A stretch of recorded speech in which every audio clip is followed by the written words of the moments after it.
ฮัลโหลสบายดีสาวๆเป็นจังใดมื้อนี้เป็นสาวๆได้อยู่นำกัน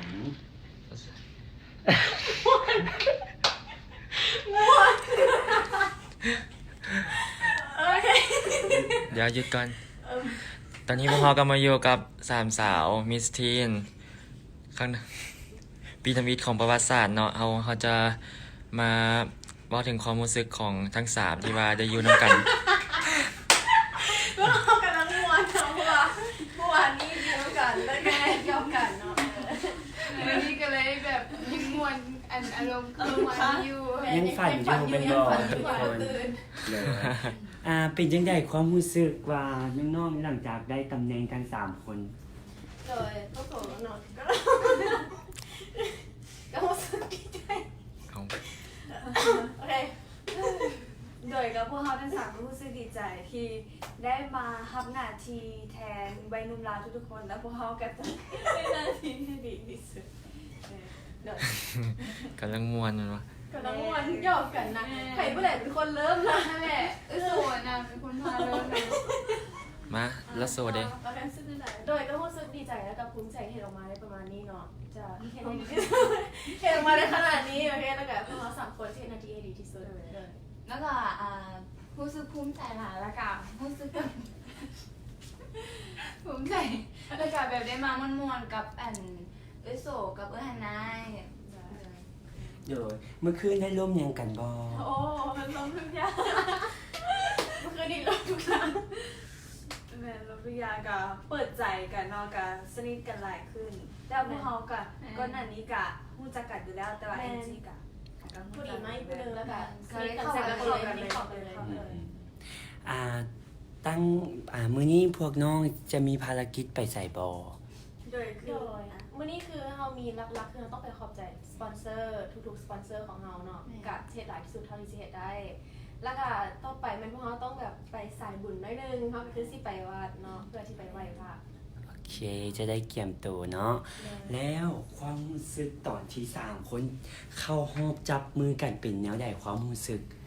รู้สึกภูมิใจแล้วก็ดีใจหลายแล้วก็แบบโบคิดว่าตัวเองที่มาฮอดนี้แต่ก็ภูมิใจในตัวเองแล้วก็ภูมิใจกับฮันนากับโสนำ ก็บ่คิดว่าแบบ3คนเฮาจะมาติดสิได้มาที่มาอยู่กันให้มันดื้อนำกันเลย3คน เนาะโอเคแล้วความรู้สึกตอนที่ตอบคำถามพวกน้องคิดแนวใดคำถามมันยากหรือง่ายบ่หรือพวกน้องความคิดของพวกน้อง โดยคำถามสำหรับโซแล้วเนาะมันคือออกมาจากใจโซเลยโซว่ามันโซว่าออกมาจากใจมันก็เลยบ่ยากบ่หยังเลยโดย แม่นคือคำถามถ้าไปเบิ่งตามไลฟ์เราก็จะเห็นว่ามันถามทุกอย่างที่เกี่ยวกับชีวิตเราเลยแล้วการตอบก็คือเอาออกมาจากใจคือแบบเฮาฮู้หยังเฮาเอาออกมาหมดเลย ก็แรกแอนจี้แบบคิดอยู่ว่าสิตอบเรียบแต่ว่าแอนจี้ก็แบบพยายามแบบจับจุดของคำถามแล้วกันแอนจี้ก็ตอบมาเอาจากใจ แล้วเมื่อคืนเนี่ยแบบ อยากรู้ความรู้สึกว่าสามสาวได้มาอยู่น้ำกันนะความรู้สึกมันมีอย่างได้ลมมีได้แซ่มีอย่างกันบ่ภายในจักชั่วโมง โดยก็รู้สึกว่าทางกองประกวดก็ให้ความสำคัญกับพวกเฮาหลายและรู้สึกเฮ็ดให้เฮาแบบจากเป็นคนธรรมดาเป็นกลายเป็นว่าอยู่ในอีกระดับหนึงกันเทคแคร์ดีหลายเนาะโดยเฉพาะผู้ซื้อหยังกับ ซื้อไเพราะไอ้ตาก้อยมัน เดี๋ยวมานาดูแลคนดี เทคแคร์ดี มาแบบเอามาเป็นหงมาเลยนะ โอเคแล้วสาวๆอยากฝากอย่างกับวัยหนุ่มที่จะให้เกี่ยมโตมาเพื่อปีหน้า ตอนนี้ได้สาวมาเป็นตัวแทนของวัยหนุ่มลาวแล้ว ที่เป็นจะปฏิบัติหน้าที่เนาะแล้วปีหน้าอยากให้น้องๆผู้ที่เห็นต้นแบบอย่าง3คนเข้ามาแล้วอยากให้น้องๆเกี่ยมโตอย่างท่าภายใน1 ปี ส่วน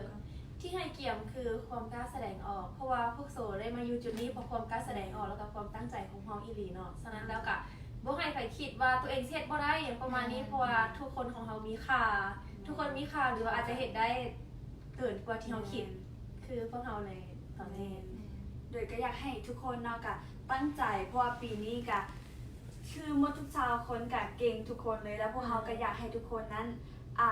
เกี่ยมโตวมาดีๆนะซ้อมหลายๆเฮียนฝึกเฮียนอย่างเฮียนทุกอย่างมาเฮ็ดให้กรรมการอึ้งในมือออดิชั่นในปีหน้าด้วยเต็มที่ แล้วก็แอนจี้กายอยากให้ทุกคนเข้ามาประกวดสมัครประกวดหลายๆแล้วก็แสดงความกล้าหาญแล้วก็แสดงบุคลิกตัวตนที่ได้ดีออกมา แม่นเพราะว่าเจ้าสิได้หลายอย่างจากเวทีนี้ แม่ ได้ประสบการณ์ ขนาดแต่เฮามือแรกเขายังได้หลายอย่างเลยได้เนาะ เขาเปลี่ยนไปหลายวันแน่ แล้วอันขอทวนเนาะแต่ละคนนี่มาอยู่นี่บ่ธรรมดาเลยได้รางวัลคนละมาจากรางวัล อ๋อ เด้อโอเค โซกว่าหลายกัน โซ เลย โอเคโซเนาะโซก็ได้โฟโตจีนิกแล้วก็เฮลตี้แล้วก็มิสทีน แม่นส่วนแองจี้ แมนโฟมล้างหน้าแล้วก็ มิสยัง ทีน มิสที่หน้าใส มิส เนาะ ที่หน้าใส ใสสุ่มจริงๆเนาะแม่ ส่วนฮาน่ามันได้ Popular Vote แล้วก็ฮอลที่2เลย โอเคฮันน่าก็ถือว่าฮอตอีหลีเนาะ ใน แม่ อากาศฮอตเลย ความรู้สึกตอนเห็นฮันน่าตอนเข้าห้อง6 คนเห็นฮันน่ามีน้ำตา เป็นอย่างคิดอย่างอยู่ตอนนั้น คือถ้าคือแค่ว่าเพลงที่เขาย่างมันเป็นเพลงเกี่ยวกับความฝันแล้วคือตอนนั้นตัวเองกับแบบว่าบ่คิดว่าตัวเองสิได้ดอก แล้วพอเขาได้ย่างแล้วเขาแบบอินไปกับเพลงสินะมันเลยแบบว่าย่างไปละเอ้ย เคยได้ให้ตามความฝัน แมนแบบมันหายออกมาเองสินะคะก็เลยแบบแมน โอเค รู้สึกซึ้ง แองจี้เด๋ รู้สึกภูมิใจหลายตอนที่ว่าได้เข้าห้องพวกคุณตอนแรกแอนจี้คิดว่าจะไม่ได้เข้าแล้วแต่แอนจี้ก็จะบืนให้สุด โอเคโซเด๋ โดยสวยเนาะรู้สึกโคตรดีใจเลยแล้วก็โคตรภูมิใจแต่ว่าก็สัญญาเนาะว่าเช็ดหน้าที่ให้ดีที่สุดเพราะว่าได้มาแล้ว โอเคเดี๋ยวโอเค เข้าไปบนอันสปอนเซอร์โอเค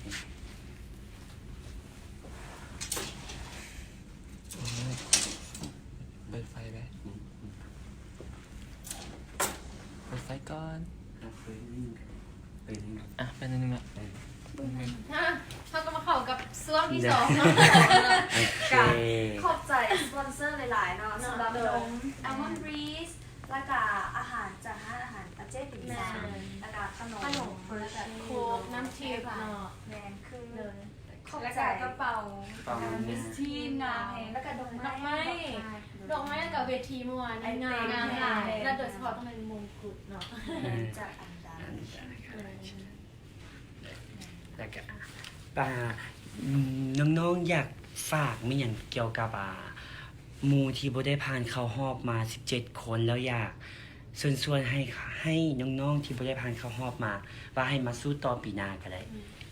เลยกะคือเอาตรงเลยคือซาวคนสุดท้ายนี่ให้น่ายอมรับว่ากับเจ้าเก่งอีหลีแล้วก็ถามว่าตัวเองตื่นเต้นและย่านบ่แมนย่านที่จะบ่ได้เข้ารอบเพราะว่าทุกคนคือเก่งอีหลีแล้วทุกคนคือแบบว่าเขารุ่นตลอดเวลาแล้วเขาแบบคือทุกคนเก่งยอมรับว่าเก่งแล้วปีหน้าถ้าผู้ใดสิกลับมาคืนเนาะแฮน่าก็อยากให้กับเจ้าเฮ็ดให้ตัวเองเก่งแบบนี้อีกแล้วก็สู้ไปเรื่อยๆเนาะรับพองว่าแบบ3คนสุดท้ายต้องมีหนึ่งในนี้แน่นอน ต้องสู้ต่อไปเนาะแมนก็ต้องแบบมีแฮงบันดาลใจประมาณนี้ relationship ต้องสู้แมนแล้วก็แน่นอนเนาะมิตรภาพของพวกเรายังคงคือเก่ายังหักคือเก่าเด้อ ปีนี้อ่านโบได้เข้าห้องกับโบเป็นอย่างกับปีหน้ามาใหม่แล้วก็ฝึกฝนให้ดีขึ้นกว่าเก่า โอเคแล้วอยากให้น้องๆฝากให้กำลังใจทั้งภาคใต้ที่ตอนนี้เจอภัยน้ำท่วม ให้กำลังใจในนามของเป็นมิสทีนลาวครั้งทำอิฐของประเทศลาว โดยกะพวกเขาทั้ง3คนเนาะกะอยากเชิญชวนทุกๆคนที่เบิ่งไลฟ์นี่อยู่เนาะคนลาวเนาะกะมีน้อยก็ให้น้อยมีหลายก็ให้หลายเนาะช่วยๆกันเนาะคนละไม้คนละมือ เพราะว่าประเทศลาวเฮากะประสบภัยน้ำท่วมเนาะถ้าเกิดเฮาบ่ช่วยกันไผสิช่วยเฮาเนาะเนาะ เพราะว่าเฮาประเทศเดียวกันเนาะคันเฮาบ่ฮักกันให้สิฮักเฮาแม่เนาะต้องฮักกันแล้วช่วยเหลือกันพวกเฮา3คนก็เป็นกำลังใจให้ขอให้ผ่านพ้นไปไวๆโดยและก็จะช่วยให้ได้เต็มที่ พวกเขา3คนก็สิเฮ็ดหน้าที่ให้ดีที่สุดแล้วก็จะไปช่วยไวๆนี้ โอเค แล้วหลังจากนี้น้องๆมีหน้าที่หยังมีหน้าที่เฮ็ดหยัง โดยคือต้องเป็นแบบอย่างที่ดีและเป็นตัวอย่างที่ดีไม่ว่าจะในด้านการศึกษาการกีฬาหรือว่าต่อต้านในสิ่งที่บ่ดีเนาะแต่แน่นอนเขาต้องช่วยเหลือสังคมให้หลายที่สุดเท่าที่จะได้ เพราะ อภายใน1 ปีที่พวกเราจะทำมาคือมันจะมีทุกอย่างคือผลงานของพวกเราจะเฮ็ดให้ทุกคนปลื้มใจแน่นอนเพราะว่าพวกเขาก็จะเต็มที่กับทุกๆอย่างเนาะ โดยมีคนส่งคอมเมนต์มาว่าMTL 19ติดตามอยู่เด้อหมายเลข18เก่งหลาย เข้าใจได้ละ โดยตอนนี้ก็ยังเศร้าอยู่เนาะถือว่าเศร้าๆก็ถือว่าเฮ็ดเต็มที่เลยเนาะในหน้าที่ของตัวเอง เกือบว่าบ่มีเวลาพักผ่อนแต่ว่าก็เก่งหลาย อย่าทำ เศร้า ใจ ๆแม่เนาะเป็นมิสทีนไว้หนุ่มต้องอดทนแม่นแล้ว แล้ว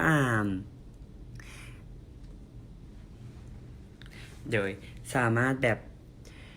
ถ้าโสเนาะหลังจากได้ตำแหน่งแล้วโสอยากเฮ็ดมีหยังช่วยเหลือสังคมที่สุดณตอนนี้ ก่อนอื่นเมื่อนอนแรกๆตอนนี้ที่โซคิดอยู่ในหัวคือทางเพิ่นประสบภัยน้ำท่วมเนาะแล้วก็โซก็ต้องพยายามช่วยเหลือสังคมให้ได้หลายที่สุดในหลายๆด้านเนาะโดยเป็นแบบอย่างที่ดีให้กับสังคมและวัยหนุ่มในตอนนี้เพราะว่าโซจะช่วยให้กับเจ้าขามพันความยากกลัวเนาะโดย ก็จะมีหลายครอบครัวที่แบบว่าเสียหายไปหมดเนาะพวกเขาก็จะสปอร์ต แล้วก็ส่งกำลังใจให้ทั้งพี่น้องภาคใต้ของเรา เพราะว่าสิ่งสำคัญของเราที่สุดคือขามผ่านความย่านกลัวฉะนั้นแล้วเราต้องสู้ โอเคเนาะเฮ็ดทุกอย่างให้เต็มที่เมื่อวานนี้เห็นมีพ่อแม่ทั้ง3น้องมาเสียเลยแล้วกับมีน้ำตาเนาะความยินดีน้ำกับลูกอยากขอบใจเมนไผเป็นทั้งด้านครอบครัวบอที่สุดๆที่ซัพพอร์ตเฮาทั้งหลายจะเอาแองจี้ก่อน ก็ขอบใจพี่น้องทุกคนหรือว่าหมู่เพื่อนหรือว่าทุกคนที่เสียแล้วก็ครอบครัวแล้วก็พ่อแม่ที่มาเสียเอ็นจีเมื่อวานนี้เอ็นจีรู้สึกภูมิใจในตัวเองแล้วก็รู้สึกดีใจที่ว่าในชีวิตหนึ่งที่ว่าเอ็นจีได้รับตำแหน่งเฮ็ดให้พ่อแม่ภูมิใจเฮ็ดให้ทุกคนภูมิใจเลย โอเคต่อเลย โดยการขอบใจทุกๆคนเนาะที่คอยก็ไลค์ก็แชร์คอยติดตามพวกเขาเนาะก็เชียร์มาตลอดว่าแค่ว่าให้กำลังใจพวกเรามาตลอดจนให้หน้าได้มายืนอยู่จุดๆนี้เนาะแล้วก็ขอบใจพ่อแม่เนาะที่คอยซัพพอร์ตคือก่อนมื้อแข่งเนาะเมื่อวานนี้ก่อนที่น่าจะออกจากบ้านพ่อบอกว่าถ้าเฮาได้หรือบ่ได้ก็บ่ต้องเสียใจจังได๋พ่อก็ยังฮักลูกคือเก่าคือ อันนี้คือเป็นช็อตเด็ดของหน้าเลยออกจากบ้านก็ให้แล้วเอาไปดีให้อะไรกันเก่า ฮันน่าก็ถือว่าเป็นคนที่ละเริงแต่ว่าปัดขึ้นเวทีแท้กะให้น้ำตาลายกว่าหมูนะ ตอนแรกเขาแค่เข้มแข็งเขาว่าน้ำมูโอ้ยบ่ให้ดอกขึ้นไป6คนสุดท้ายแล้วแบบน้ำตาแตกแบบย่างไปแล้วแบบโอ้ โอเค ให้ตลอด เด็กต่อเลย โดยสำหรับตัวเองเนาะก็ต้องเข้าใจครอบครัวเป็นหลักก็คือพ่อแม่แล้วก็แม่ตู้เพราะว่าก่อนโซสิออกมาแม่ตู้ก็บอกคือกันว่าบ่ต้องบ่ได้บ่เป็นหยังเด้อถ้าน่าเอาไม่ได้ประมาณนี้แล้วก็แบบขอบใจทุกคนที่มาเชียร์โซในเมื่อวานหรือว่าถือว่าเบิ่งในไลฟ์โซก็ขอบใจ เป็นไผที่ยังบ่ทันเป็น FC ก็สามารถมาเป็น FC ได้ทั้ง3น้อง ถา นะ มเขาได้ว่ามีงานแน่นอน โอเค แล้วหลังจากที่เขาได้รับภารกิจทุกอย่างแล้วมื้อนี้เขาจะมีภารกิจแรกก็คือจะไปขอบใจสปอนเซอร์ต่างๆเนาะแล้วมื้ออื่นเขาจะมีการอัดรายการซุมวาไรตี้โอเค Variety เลย ยังเคยยังได้ออกรายการอันนี้รายการมิสทีนลาเดี๋ยว ก่อนก่อนเขาสิไปเฮ็ดภารกิจเนาะอยากให้น้องๆทั้ง3คนฝากหยังให้กับแฟนๆและขอบใจสปอนเซอร์มีหยังทางละให้พวกน้องเว้าออกมาเลย โอเค โดยการขอบใจเวทีมิสทีนลาวเนาะที่เปิดโอกาสให้วัยหนุ่มลาวพวกเขาเนาะได้มาเอาประสบการณ์ได้มาเก็บเกี่ยวประสบการณ์ได้มาเรียนรู้หลายๆอย่างแล้วก็ได้มาแสดงความกล้าความเก่งของพวกเขาเนาะก็ขอบใจเวทีขอบใจสปอนเซอร์ทุกคนเนาะที่เปิดโอกาสให้พวกเขาแล้วก็หวังว่าทุกคนจะภูมิใจเนาะที่พวกเขาได้เต็มที่ไปแล้ว เลยสำหรับโซเองเนาะก็ต้องขอบใจสปอนเซอร์เพราะว่าถ้าบ่มีสปอนเซอร์งานนี้ก็บ่เกิดขึ้นแล้วก็ขอบใจกองประกวดที่ว่าได้ให้โอกาสพวกเราหลายๆคนทั้ง95คนได้มาโชว์ความสามารถของพวกเราแล้วก็สุดท้ายนี้แล้วได้มายืนจุดๆนี้แล้วพวกเราก็ขอสัญญาว่าจะให้ดีที่สุด การขอบใจมิสทีนลาวที่เฮ็ดให้เขา3คนได้มาอยู่จุดนี้แล้วก็แสดงความสามารถแล้วก็เขาจะข้ามผ่านไปนำกัน โ โอเคมาฮอดนี้แล้วเดี๋ยวเฮาสิขอไปเฮ็ดภารกิจแรกก่อนเนาะโอเคสำหรับตอนนี้เฮาขออนุญาตไลฟ์หมดปิดตอนนี้เนาะโอเคสิ้นสุดการไลฟ์เด้อ เดี๋ยวสิ้นสุดกันแล้วบ๊ายบาย